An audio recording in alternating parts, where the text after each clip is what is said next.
श्रीमान कुलदीप सिंह जी, आज सूचना ब्यूरो के निर्देशक श्री अरविंद कुमार जी, दिल्ली के पुलिस आयुक्त श्री राकेश अस्थाना जी, रॉ चीफ श्री सामंत गोयल जी, आज के कार्यक्रम में उपस्थित सभी अलग अलग एजेंसियों के अधिकारीगण और एनआईए परिवार के सभी सदस्यगण और विशेष रूप से आज जिनको अलग अलग पुरस्कारों से नवाजा गया है, वो सभी अधिकारीगण, उनके परिवारगण, प्रेस और मीडिया के मित्रों, सबसे पहले तो मैं राष्ट्रीय जांच एजेंसी के पूरे परिवार को बहुत मन से बहुत बहुत शुभकामनाएं और अच्छे काम के लिए बधाई देना चाहता हूं। आज एनआईए दिन है। एनआईए के साथ जुड़े हुए पूरे परिवार के लिए ये बहुत महत्वपूर्ण दिन है और एक माने में गृह मंत्रालय और गृह मंत्री के लिए भी बहुत महत्वपूर्ण दिन है, क्योंकि एनआईए देश की आंतरिक सुरक्षा के लिए एक महत्वपूर्ण क्षेत्र को बहुत मुस्तैदी के साथ, चुस्तता के साथ और दक्षता के साथ न केवल संभाल रहा है, उसको आगे बढ़ाने का भी काम कर रहे हैं। और इतनी कम आयु में जो कन्विक्शन दिलाने में गोल्ड स्टैंडर्ड्स एनआईए ने स्थापित किए हैं, 90% से ज्यादा दोष सिद्धि का प्रमाण, वो भारत की सभी एजेंसियों के सभी रिकॉर्डों को तोड़ने वाला है। और आपकी जांच भी इस प्रकार के अपराधों में होती है जहां साक्ष्य मिलना दिक्कत होती है, कई बार प्रमाण मिलना भी दिक्कत होती है, फिर भी जिस दक्षता के साथ आपने दोष सिद्धि का ये अचीवमेंट प्राप्त करा है, वो देश भर की पुलिस और आतंकवाद विरोधी जितनी भी एजेंसियां हैं, वो सबके लिए प्रेरणा का स्रोत बनने के समान है। मैं आप सभी को बहुत बहुत बधाई देता हूं। 13 साल का कालखंड किसी संस्था के लिए तो शिशु अवस्था जैसा होता है। कोई संस्था 13 साल में अपनी साख बना ले, अपनी छवि बना ले, ये अपेक्षा करनी भी ठीक नहीं होती। परंतु मैं निश्चित रूप से देश के गृह मंत्री के नाते कह सकता हूं, एनआईए ने ये अल्प काल अवधि में भी अपनी साख भी बनाई है और दुनिया भर की एजेंसियों के बीच में अपनी छवि बनाने का काम भी बहुत अच्छे तरीके से किया है। और मैं आज पूरे एनआईए परिवार को आश्वस्त करना चाहता हूं कि नरेंद्र मोदी सरकार आतंकवाद के विरुद्ध में जीरो टॉलरेंस की नीति बनाकर आगे बढ़ रही है। उस समय एनआईए को भारत सरकार का जो भी समर्थन, जो भी सहायता किसी भी स्वरूप में अपेक्षित हो, वो देने के लिए भारत सरकार कटिबद्ध भी है और हमें आनंद भी आएगा। मित्रों, आज हमारा देश विकास के रास्ते पर आगे बढ़ चुका है।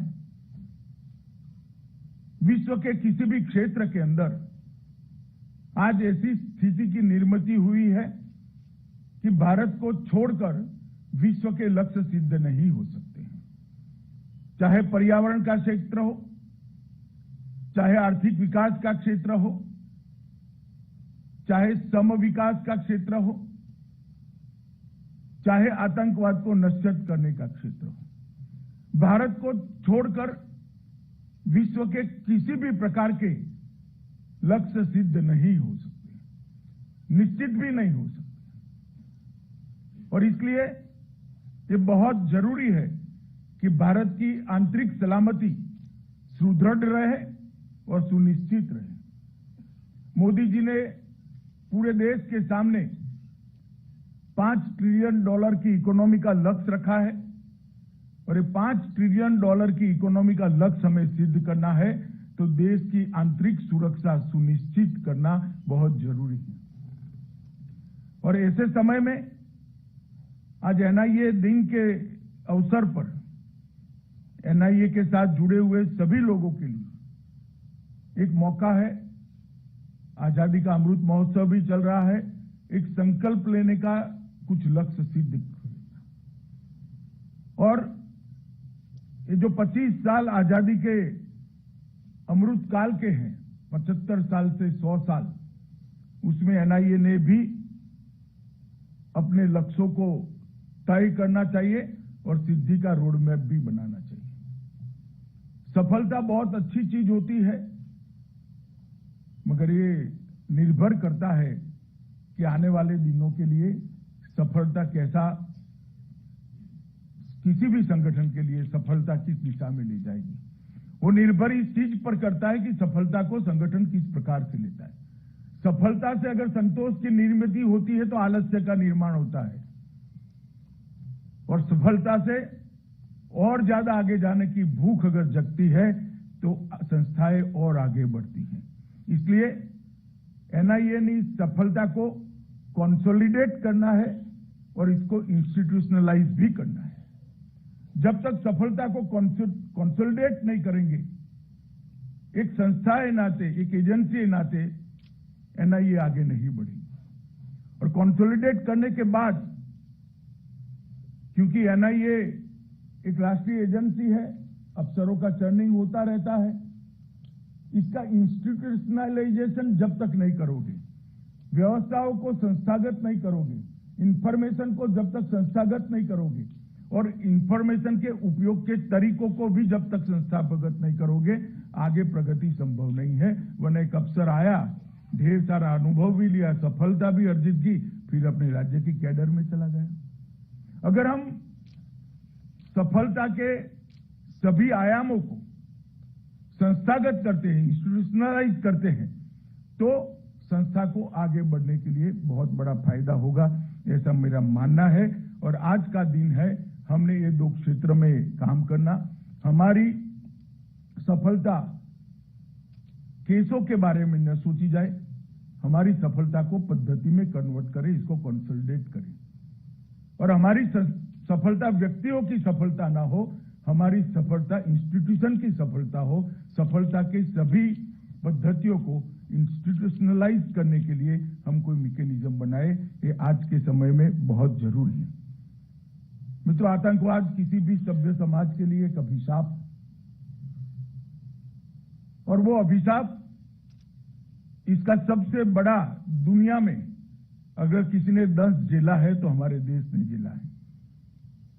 और मैं सुनिश्चित रूप से मानता हूं, मेरा हमेशा मानव अधिकार संगठनों से थोड़ा एंगल के बारे में झगड़ा भी रहता है।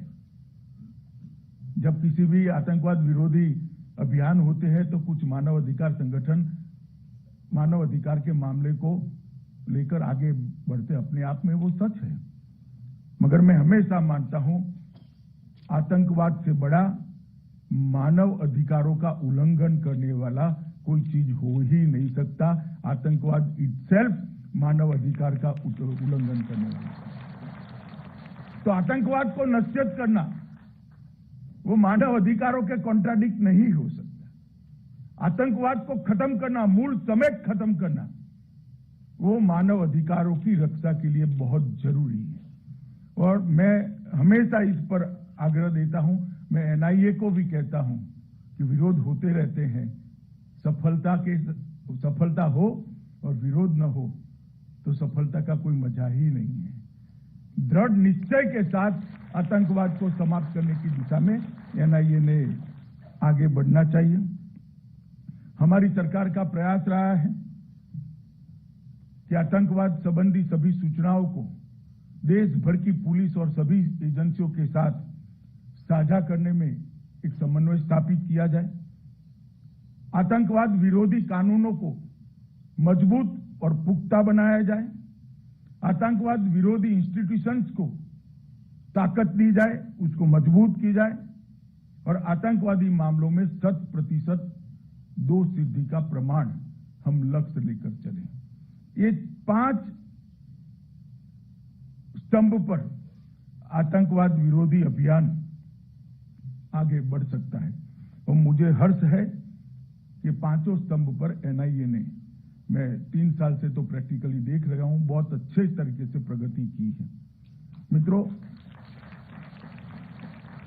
2000 से 2022 तक के देश के आतंकवादी के मामले में सिनेरियो का एनालिसिस करें तो ढेर सारी घटनाएं जहन में आती है और चली जाती हैं, परंतु कुछ घटनाएं ऐसी होती है जो व्यवस्था में रिफॉर्म को ट्रिगर करती है। मुंबई पर आतंकवादी हमला एक ऐसी ही घटना थी जिसके बाद राष्ट्रीय एंटी टेरर एजेंसी बनाई गई। कोस्टल सिक्योरिटी के लिए भी एक प्लान बना। टेरर फाइनेंस पर भी नकेल कसने के लिए सभी एजेंसियां सजग हुई। टेरर इन्वेस्टिगेशन के अंदर भी गुणात्मक सुधार आया है और इंटेलिजेंस की व्यवस्थाओं में भी और इंटेलिजेंस के सही समय पर सटीक उपयोग के लिए भी काफी समयबद्ध कार्यक्रम बने हैं। और मुझे आनंद है कि देश भर की पुलिस और सभी एजेंसियों ने ये बर्बर हमले से सीख लेते हुए आज आतंकवाद विरोधी अभियान को मजबूत किया है। और 13 साल हो गए एनआईए को बने हुए, लगभग 400 से अधिक मामले दर्ज किए गए हैं। 349 से ज्यादा मामलों में चालान दाखिल कर दिया गया है। लगभग 2494 अपराधियों को पकड़ा गया है। 391 को सजा दिलाने में आप सफल हुए हैं और 93.25% का दोष सिद्धि का रेशियो, 93.25% कन्विक्शन रेशियो, बहुत अभिनंदन के पात्र है। देश में नरेंद्र मोदी जी की सरकार बनने के बाद 2014 से एनआईए के सशक्तिकरण के लिए हमने ढेर सारे काम किए हैं और हम चाहते हैं, सरकार की ये मंशा है कि एनआईए सशक्त बने, मजबूत बने और दुनिया भर में एनआईए की आतंकवाद विरोधी एजेंसी के रूप में एक स्वीकृति आए। कई शाखाएं खोली गई हैं। डीजी एनआईए ने इसके बारे में डिटेल ब्यौरा दिया है। आवासीय परिसरों का भी निर्माण हुआ है। इसके बारे में मैं कुछ कहना नहीं चाहता, परंतु हमने एनआईए एक्ट और यूएपीए एक्ट को मजबूत करने का काम किया है। और मित्रों, मैं इसलिए बताना चाहता हूं कि एक बहुत महत्वपूर्ण संशोधन है। मैंने ही बिल पायलट किया था, उसके बाद एनआईए को कई प्रकार के अधिकार मिले हैं। भारत के बाहर किसी भी आतंकवादी हमले में जहां भारतीय इन्वॉल्व हो, हताहत हुआ हो, उस मामलों की जांच करने के अधिकार एनआईए के दिए गए हैं और इसीलिए मैं कहता हूं कि एनआईए को अब अंतर्राष्ट्रीय एजेंसी के रूप में भी स्वीकृति लाने का लक्ष्य लेकर उसको सिद्ध करना चाहिए। घुसपैठ, विस्फोटक पदार्थ, साइबर अपराध, इसके भी अधिकार नए संशोधन में हमने एनआईए को दिए हैं। पहले एनआईए आतंकवादी संगठनों को आतंकवादी संगठन घोषित करने का अधिकार रखती थी। अब हमने संगठनों के साथ साथ व्यक्तियों को भी आतंकवादी घोषित करने का भारत में पहली बार अधिकार एनआईए को दिया है और अब तक 36 व्यक्तियों को आतंकवादी घोषित कर दिया गया है। एक नए प्रकार की शुरुआत है।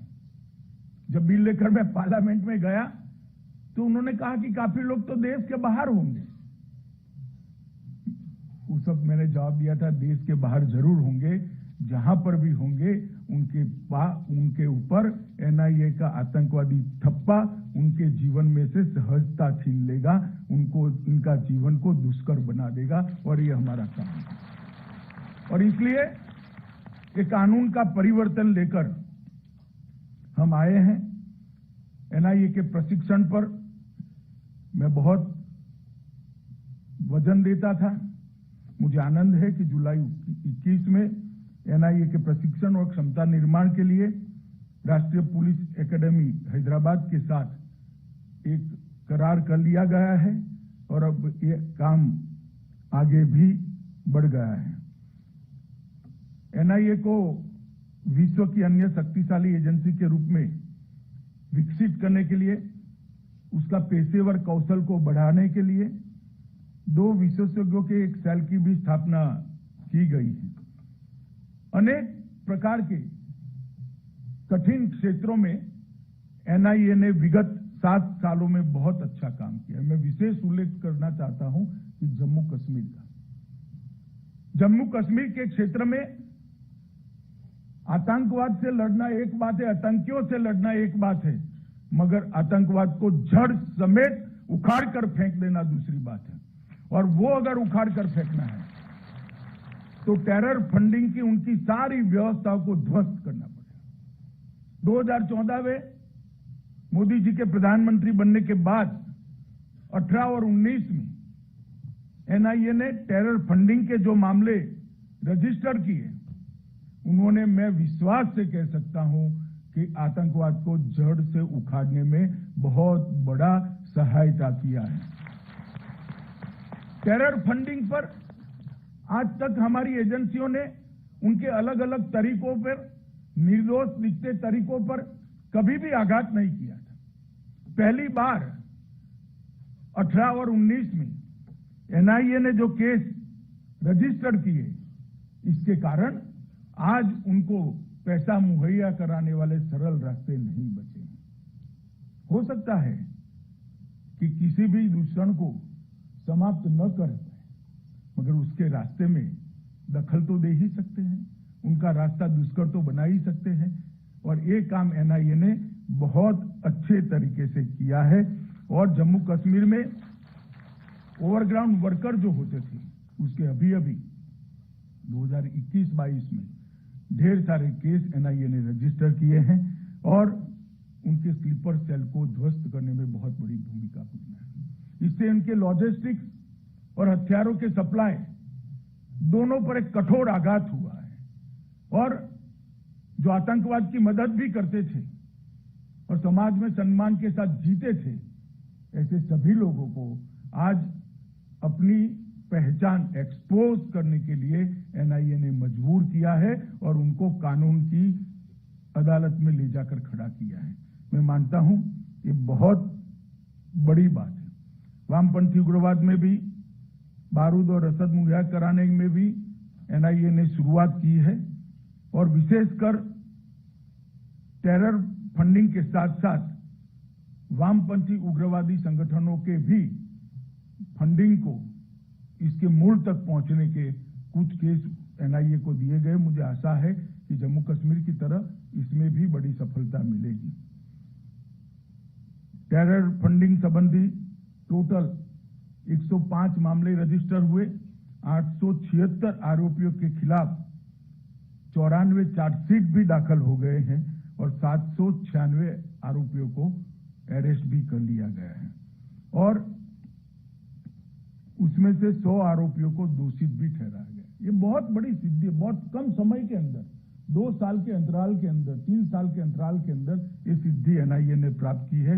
मैं फिर से एक बार एनआईए की इस मुहिम का मैं बहुत बहुत अभिवादन भी करता हूं, और इसके लिए उनको बधाई भी देता हूं।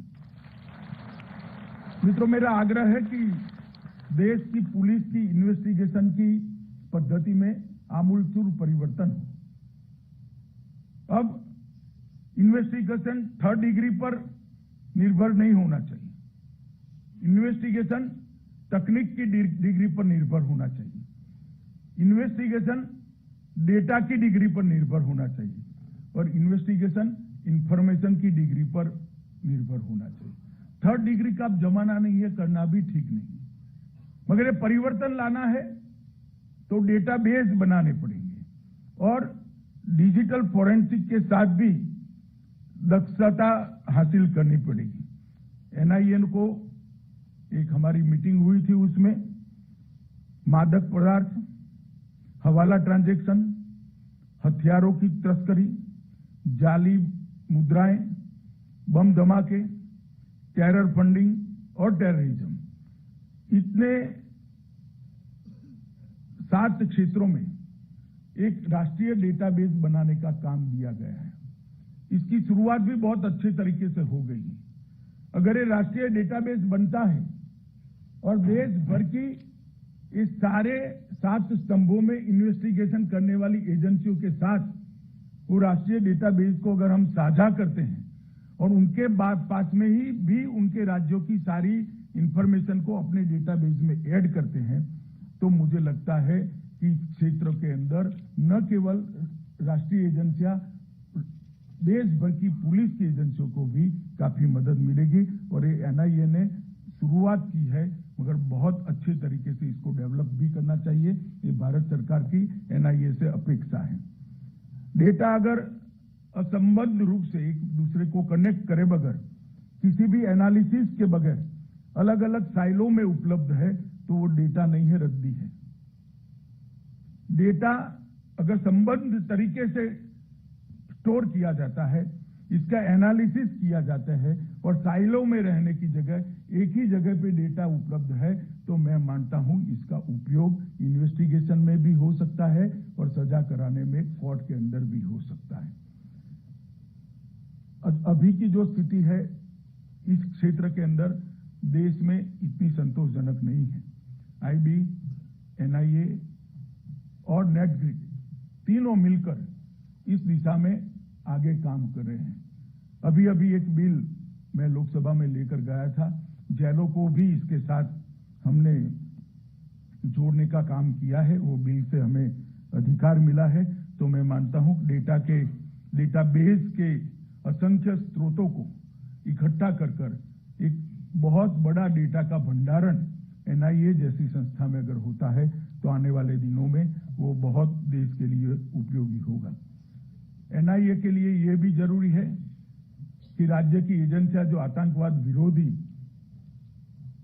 जांच करती है, कहीं बड़े शहरों में क्राइम ब्रांच है, कहीं एटीएस बने हुए, कहीं स्पेशल टास्क फोर्स बने हुए, ये सारी एजेंसियों के साथ एनआईए ने लाइव संपर्क रखना चाहिए।